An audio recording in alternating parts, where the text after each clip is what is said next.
TRS party silver Jubilee ఉత్సవాల సందర్భంగా ఆదివారం ఉదయం హన్మకొండలోని పీఆర్టీయూ తెలంగాణ రాష్ట్ర ఉపాధ్యక్షులు రావులకార్ వెంకటేష్ నివాసానికి మాజీ ప్రభుత్వ విప్ పాతూరి సుధాకర్ రెడ్డి చేరుకున్నారు.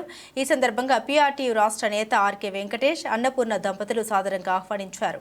అనంతరం మాజీ ప్రభుత్వ విప్ సుధాకర్ రెడ్డి, పీఆర్టీయూ రాష్ట్ర నేత ఆర్కే వెంకటేష్ మీడియాతో మాట్లాడారు. అనంతరం ఇరువురు కలిసి బీఆర్ఎస్ సిల్వర్ జూబ్లీ ఉత్సవాలకు తరలి వెళ్లారు. గ్రామంలో పెద్ద బహిరంగ సభ నిర్వహిస్తున్నాం. రజతోత్సవ సభ ఘనంగా నిర్వహించాలనేటువంటి ఒక ఉద్దేశంతో సుమారు 3 లక్షల మంది ఇలా రావాలనేటువంటి ఉద్దేశంతో ఏర్పాటు చేసినాం. 33 జిల్లాల నుంచి ఇలా ప్రజలందరూ కూడా కదిలి వస్తున్నారు. దానికి అనుకూలంగా ఏమిటంటే ఎందుకొరకంటే కాంగ్రెస్ పార్టీ ఇచ్చినటువంటి ఒక వాగ్దానాలను పురస్కరించుకొని సుమారు ఆ రోజు ఎన్నికలలో 2023 ఎన్నికలలో ప్రజలందరూ కూడా వారు ప్రకటించినటువంటి యొక్క హామీలను పురస్కరించుకొని ప్రజలు ఉత్సాహపడి కొద్ది ఓట్లు వేసిన మాట వాస్తవం.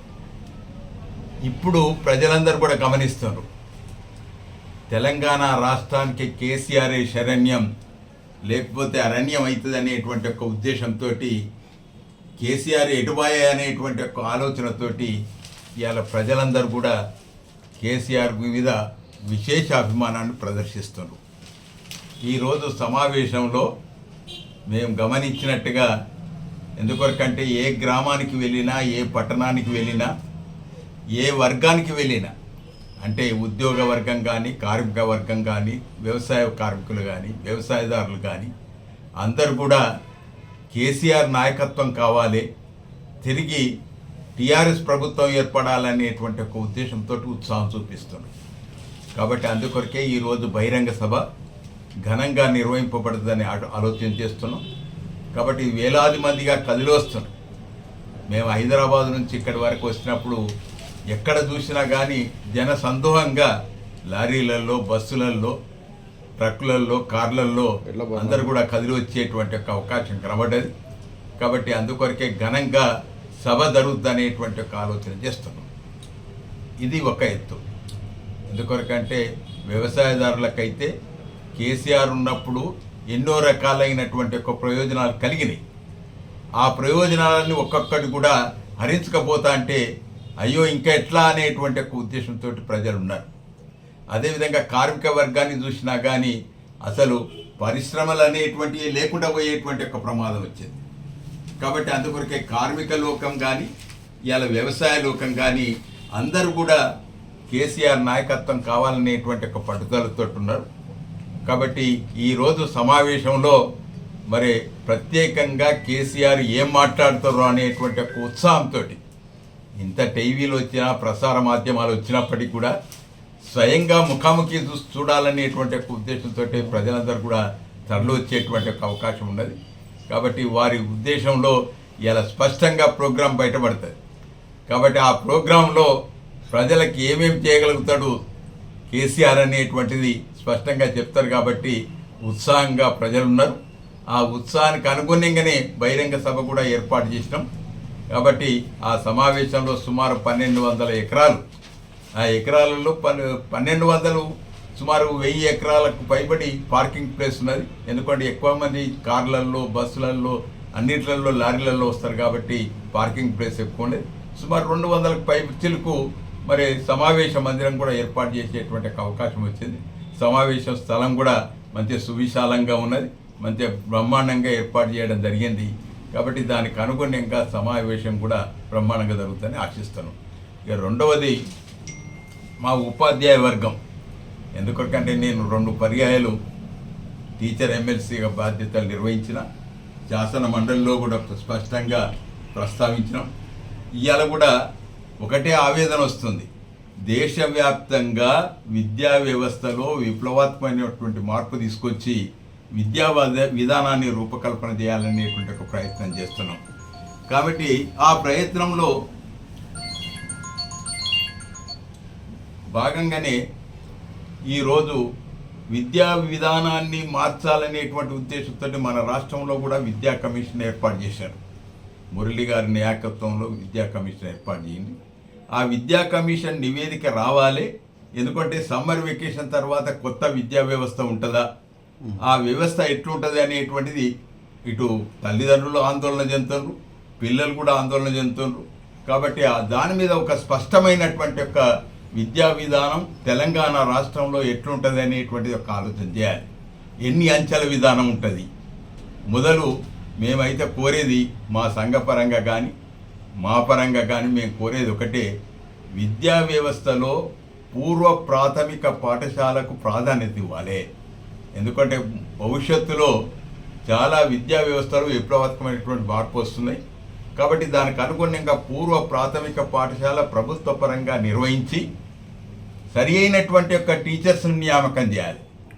ఆ నియామకం చేసి అంటే ఏదో అంగన్వాడీ టీచర్స్ని అపాయింట్ చేసి వారికి సరి అయినటువంటి యొక్క విద్యా విధానం లేకపోయినట్టయితే విద్యా వ్యవస్థలో వచ్చేటువంటి యొక్క మార్పులు తెలియకపోతే సరి అయినటువంటి యొక్క బోధన జరిగేటువంటి అవకాశం ఉండదు. కాబట్టి ఆ సరి అయినటువంటి పూర్వ ప్రాథమిక పాఠశాలలకు ప్రాధాన్యత ఇవ్వాలనేటువంటిది ఒక డిమాండ్ చేస్తున్నాం. అదేవిధంగా 1 to 5 క్లాసెస్ ఏవైతున్నాయో దాంట్లో కూడా అవన్నీ కూడా స్పష్టంగా సిలబస్ రూపకల్పన చేసి జాతీయ విద్యా విధానానికి అనుసరిస్తామా లేకపోతే మన రాష్ట్రానికే ప్రత్యేక విద్యా విధానం ఉంటుందా అనేటువంటిది కూడా స్పష్టం చేయాలి. దాంట్లో ఇవన్నీ వచ్చినట్టయితే కొంత మార్పు వచ్చేటువంటి అవకాశం ఉన్నది. ఇప్పటికే దేశవ్యాప్తంగా ఒక విద్యా విధానం కొనసాగుతుంది. మన దగ్గర కూడా సరి అయినటువంటి అకాడమిక్ స్టాండర్డ్స్ బాగా ఇంప్రూవ్ జరిగేటట్టుగా ఉంటేనే ఇవాళ పిల్లలు ఎంతో మార్పు వస్తుంది. కాబట్టి దానికి అనుగుణంగా చర్య తీసుకోవాల్సిందిగా రాష్ట్ర ప్రభుత్వానికి కోరుతున్నాం. పాతూరి సుధాకర్ రెడ్డి మాజీ శాసన పరిషత్ సభ్యుల్ని 2 పర్యాయాలు శాసన పరిషత్ సభ్యునిగా పనిచేసిన, అదేవిధంగా టీఆర్ఎస్ గవర్నమెంట్లో చీఫ్ విప్గా కూడా బాధ్యతలు నిర్వహించిన.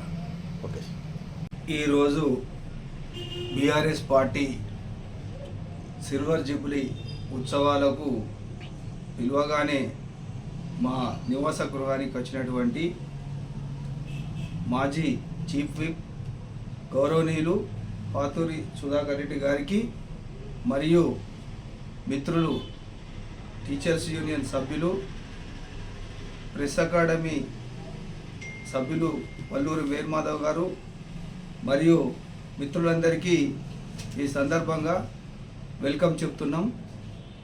నేను రావుల్కార్ వెంకటేష్, పిఆర్టీయూ తెలంగాణ రాష్ట్ర ఉపాధ్యక్షుడిని. 25 సంవత్సరాలు అకుంఠిత దీక్షతో అన్ని సామాజిక వర్గాలను ఏకం చేసినటువంటి గౌరవనీయులు తెలంగాణ రాష్ట్ర తొలి ముఖ్యమంత్రి కల్వకుంట్ల చంద్రశేఖర్ గారికి మా హృదయపూర్వక స్వాగతం సుస్వాగతం. హన్మకొండ జిల్లా ఎల్కతుర్తిలో చింతలపల్లి గ్రామంలో నిర్వహించే ఈ కార్యక్రమానికి అన్ని సామాజిక ఉద్యోగ ఉపాధ్యాయ కార్మిక బహుజనులందరూ దళిత గిరిజనులందరూ కూడా ఏకం చేసి సకల జనుల సమ్మె నిర్వహించి అందుకు బాధ్యతగా మా పాతూరి సుధాకర్ అన్న గారి సారథ్యంలో అన్ని ఉపాధ్యాయ ఉద్యోగ సంఘాలకు గత 40-50 సంవత్సరాల నుండి ఎన్నో స్కేళ్లను తీసుకొచ్చి నిజాయితీపరమైనటువంటి మా ఉపాధ్యాయ వృత్తిలో తెలంగాణలో భాగంగా అవినీతి లేకుండా అక్రమాలు జరగకుండా మంచి ట్రాన్స్ఫర్సు తర్వాత ప్రమోషన్లు స్కేళ్ళు ఇప్పించిండ్రు. అదేవిధంగా గౌరవ కేసీఆర్ కూడా తెలంగాణ రాష్ట్రం ఏర్పడిన వెంటనే మాకు టీజీ ఇంక్రిమెంట్ అనేది కూడా ఇచ్చింది. ఎందుకంటే మేము సకల జనుల సమ్మెలో పాల్గొన్నాం. అభివృద్ధి ఫలాలు భాగంగా టీజీ ఇంక్రిమెంట్ ఇచ్చిండ్రు, 44% ఫిట్మెంట్ ఇచ్చిండ్రు, తర్వాత రిటైర్మెంట్ బెనిఫిట్స్ కూడా ఇవ్వడం జరిగింది. కాబట్టి ఇక్కడ దీన్ని పార్టీ పరంగా కాక గౌరవనీయులు చంద్రశేఖరరావు గారు అన్ని సామాజిక వర్గాలు రావాలని ఆహ్వానించిళ్ళు. మీరు కూడా భాగస్వాములే కాబట్టి రావాలని చెప్పిళ్ళు.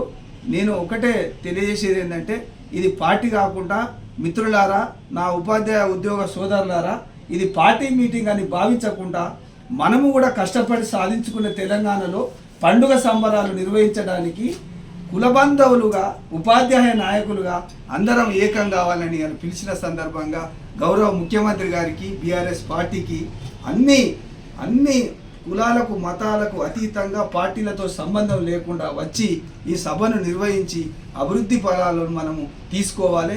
ఇక్కడ మనకు భోజన వసతి గౌరవ మాజీ శాసనసభ్యులు సతీష్ గారు మంచినీటి సౌకర్యం 20 లక్షల మందికి చల్ల ప్యాకెట్లు గుడారాలు టాయిలెట్స్ మహిళలకు అన్ని రకాల ఎండ వడ దెబ్బ తాకకుండా కూడా అంబులెన్సులు కూడా ఏర్పాటు చేయడం జరిగింది. ఇటు ఏర్పాట్లు నిర్వహించి కూడా అందరూ కూడా మనం తెలంగాణ సాధించుకున్నాం కాబట్టి వాళ్ళను గౌరవార్థం పిలిచినందుకు మరొక్కసారి ప్రత్యేక ధన్యవాదాలు. మా సుధాకర్ అన్న గారికి పిలువగానే వచ్చినందుకు ఈ ప్రేక్షకులు PCW న్యూస్ గారికి ప్రత్యేక ధన్యవాదాలు.